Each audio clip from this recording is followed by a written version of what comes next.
Hey, it's me. Today I thought we'd talk about three special forces in our world. The force of love, the force called Eros, and the force we know as the sex drive. These three forces are often mixed up.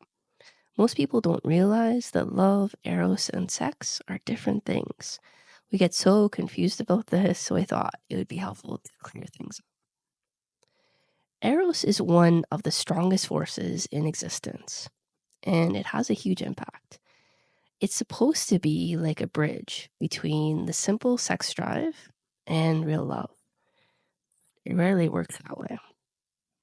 In a person who has grown spiritually, Eros can carry them from a short-lived, exciting experience into a lasting state of pure love.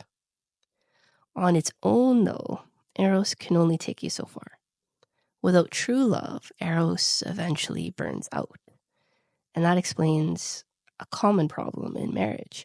Most people don't really know how to love fully, so they can't build a long-term marriage.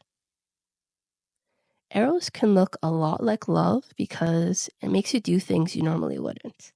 You might suddenly feel kind, generous, or caring in ways you never did before. That's why people often mistake Eros for love.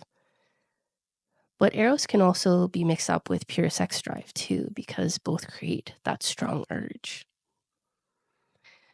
Now consider what Eros really means to us humans. Without it, many people would never even get a taste of what real love feels like.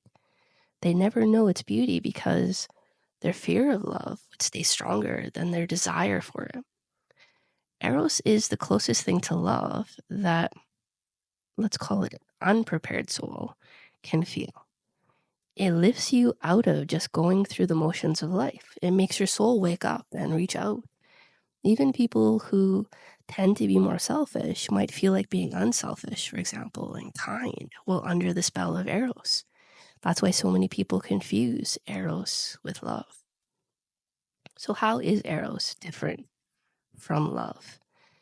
Well, real love is a lasting state in your soul. It only exists if you've grown and cleared away the blocks inside you. Love doesn't just come and go. Eros does. Eros hits you like lightning. Suddenly you're swept off your feet. But if your soul isn't ready to learn and grow into real love, Eros will fade. Now, that being said, Eros is very important because it gives people a taste of something greater. It encourages them, like I said, to break down the walls that separate them from others. Eros helps the soul realize it really wants unity, closeness, and an end to loneliness. Even though many people waste the power of Eros or fail to build on it, it still leaves an effect deep inside.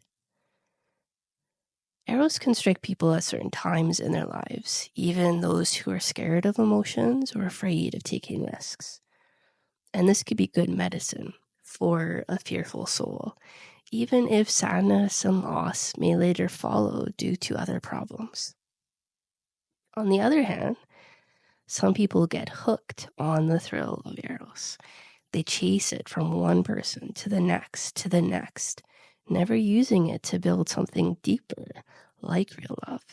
And this abuse leads to harmful results that they have to eventually face. No matter what, though, Eros is a gift. It can wake you up. How you use it is your choice. Eros can come without sex, but often the two are linked.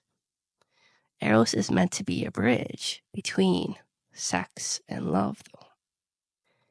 In the best case, all three, love, Eros, and sex, blend together in a healthy, beautiful way. Most of the time, though, people experience them separately, or only two of them together.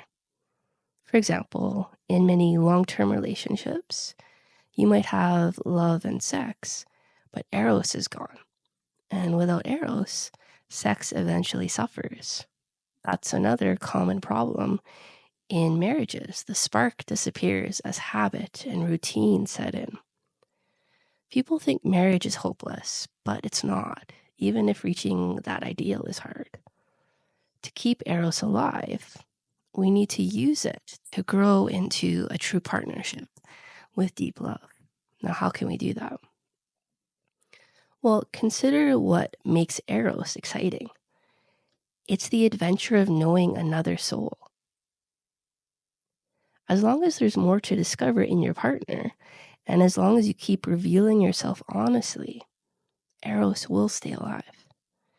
Eros fades when you believe you know each other completely and stop trying to learn more.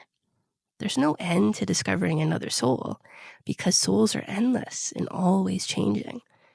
I think if couples understood this, maybe marriage could remain a wonderful journey. Marriage in God's plan is about helping souls show themselves fully, and it's about the lifelong search to uncover the depths of each other. The happier and safer the marriage, the deeper this search will go, and the less likely the partnership will fail. Usually people don't do this. They get comfortable, they stop exploring each other's inner worlds, and that's when Eros fades and problems start. Now, if you're on this path of self-understanding, it will be easier to overcome these marriage issues and fix the mistakes you've made unknowingly. By working at it, you don't just keep Eros alive, you turn it into true love. You'll always find something new in your partner, and by dropping your pride and showing who you really are, your love will never get old. If you're alone and not in a relationship, these ideas can still help. Understanding your fears and why you might be avoiding love or settling for less can help change how you feel inside. This can lead to changes in your outer life as a result. The key is to understand what real love means. That it means fully revealing yourself and wanting to learn all there is to know about the other person. Yes, this is a risk. It's a great adventure too, and it's the only way to true union and happiness. If you meet love and life with openness and courage, you will give the greatest gift to your beloved, your true self, and receive the same gift in return. When both partners are mature enough to want this journey, they choose each other wisely, and the love, guided by Eros, grows deeper and stronger forever. Now, some people argue that most people aren't there yet. Maybe that's true. But that doesn't change the truth or the ideal. Even just understanding why you haven't found the happiness you long for is a big step forward. You'll be closer to reaching this ideal. If not now, then maybe in a future life. Whether you have a partner or not, look inside and you will find the answers. It will come from facing your fears and looking at your lack of knowledge. Search and you will know. Remember that God's plan for love between two people is a complete, not partial, sharing of souls. As soon as you stop sharing, that's when trouble begins. Many people are unwilling to open up. They stay alone behind their walls, never really wanting to find another soul or to reveal their own. And they avoid this experience in every way they can.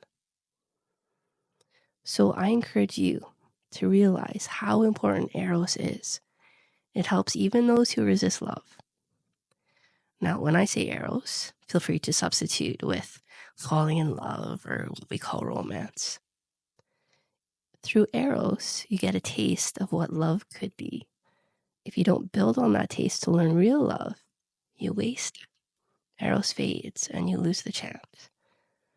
If you're on this path, you can work on understanding and courage.